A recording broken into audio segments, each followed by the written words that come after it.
Hello everyone, আপনি যদি react install করার পর দেখতে পান যে আপনাকে এরকম একটি ওয়ার্নিং দেখাচ্ছে, তার মানে রিয়েক্টের 18 ভার্সনের নতুন আপডেট এসেছে। আগে ছিল 17, এখন সেটাকে 18-এ আপডেট করেছে। তো সেজন্য এই ইরোরটি দেখাচ্ছে। তো এটি করার জন্য কিভাবে সলভ করবেন, তাহলে চলুন শুরু করা যাক। তো প্রথমে আপনি দেখতে পাচ্ছেন এখানে রিয়েক্ট ডম ইনস্টল করেছি, রিয়েক্ট ডম ইম্পোর্ট করা হচ্ছে। তো আমরা এটিকে ডিলিট করে দিব, আমাদেরকে এই ডমের আর এখন প্রয়োজন নেই। আমরা ইম্পোর্ট করব, ইম্পোর্ট রিয়েক্ট ডম ক্লায়েন্টটাকে আমরা ইম্পোর্ট করব। যদি আমরা ইম্পোর্টে দেই তাহলে আমাকে সাজেশন দেখাচ্ছে। যদি সাজেশন আপনাকে না দেখিয়ে থাকে তাহলে আমি যেভাবে লিখেছি এখানে দেখাচ্ছে সেমভাবে আপনিও লিখবেন।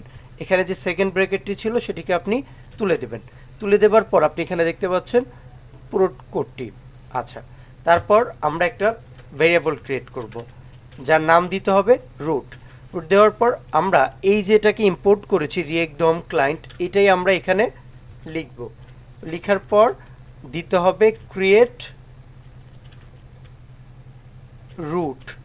দেবার পর আমরা ফার্স্ট ব্র্যাকেট দিব, তারপর একটি ফাংশনের মতো সেখানে আমরা এই যে document dot get element by root, এটাকে আমরা এখানে কাট করে কপি এখানে আমরা পেস্ট করে দিব।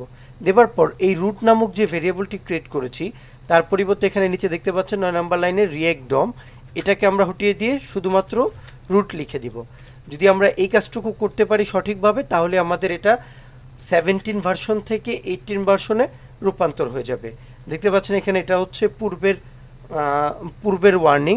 আমি যদি এটাকে রিমুভ করে দিই, তারপর পেজটাকে আবার রিলোড করি, দেখবেন আমাকে এই ওয়ার্নিংটা আর দেখাচ্ছে না। তার মানে এখন আমি রিয়েক্টের 18 ভার্সনটা ইউজ করছি।